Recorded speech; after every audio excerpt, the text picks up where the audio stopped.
வணக்கம். இது சிவகாசி மழலை சிறுவன் யூடியூப் சேனல். நான் உங்க குரு பேசுறேன்.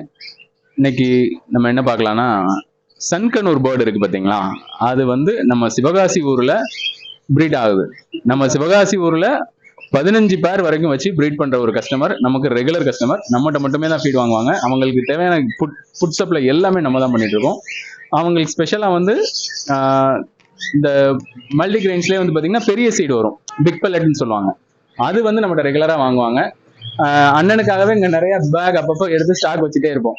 அந்த அவங்க அதுக்கு எப்படி ஃபீட் பண்றாங்க, அந்த நம்ம கொடுக்குற ஃபுட்டு அதுக்கு என்ன அளவுல இருக்கு அப்படிங்கறது வந்து அவங்களே சொல்றதை நம்ம கேட்கலாம். வணக்கம் தினேஷ், வாங்க, வெல்கம். நம்ம ஃபுட்டை பத்தி ஒரு ஸ்மால் ரிவ்யூ கொடுங்க. நான் ஆக்சுவலாக 2020 முதல்ல ஆரம்பித்தேன். ரெண்டு பேர்டு வச்சு ஆரம்பிச்சது. அந்நேரம் ப்ரீடிங் அந்தளவுக்கு எனக்கு இது இல்லை, ஏன்னா ஃபுட்டு அந்தளவுக்கு செட் ஆகலை அந்நேரம். அதுக்கு பிறகு நான் எதாச்சும் குருநன்ட்ட பேசினப்போ இந்த மாதிரி ப்ரீடிங்னே தனியாக ஃபுட்டு இதாகுது அப்படின்னு சொல்லியிருந்தாங்க. சரி, அதை ட்ரையல் பார்ப்போம் அப்படின்னு சொல்லி ஃபஸ்ட்டு ஒரு 5 kg ஆரம்பித்தேன். இன்றைக்கி வந்து அது 20 kg பேக் வரையும் வந்திருக்கு. எனக்கு என்கிட்ட ப்ரீடுமே கிட்டத்தட்ட இப்போ வரையும் ஒரு 15 பேர் வரையும் இந்த ப்ரீடிங் இதில் இருக்குது. அப்போது சிக்ஸு தனியாக இருக்குது. இதை ப்ரீடிங் போடுறப்போ வந்து ரிசல்ட் எல்லாமே நல்லா இருக்குது. இன்னொன்று, எனக்கு இது ஒன் டைம் வைக்கிறப்போ வந்து எனக்கு நல்ல ரிசல்ட்டாக இருக்குது. காலையில் ஃப்ரூட்ஸ் வைக்கிறோம், ரெண்டாவது இது வைக்கிறப்போ வந்து எனக்கு நல்ல ரிசல்ட் தருது. ஸோ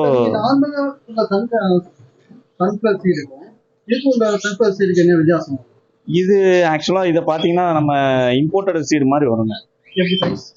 சைஸ் வாரியாக சொல்கிறேன். இன்னொன்று, உள்ள மிக்சிங் எல்லாமே வந்து நம்ம லோக்கலில் இங்கே நீங்கள் சென்னையில் இதில் வாங்குறது வந்து உங்களுக்கு எல்லாமே சின்ன சின்ன பில்லட்ஸ் இந்த மாதிரி இது இருக்கும். இப்போ இது வந்து இம்போர்ட்டட் சீடில் தான் இந்த மாதிரி இது வரும். இது வந்து ரிசல்ட்டே வந்து தனி ரிசல்ட்டாக இருக்கும். இப்போ நார்மலாக நீங்கள் அந்த சீடு போட்டு ப்ரீட் பண்ணுறதுக்கும் இது ப்ரீட் பண்ணுறதுக்கும் நல்ல வித்தியாசம் இருக்கும். Okay, thank you.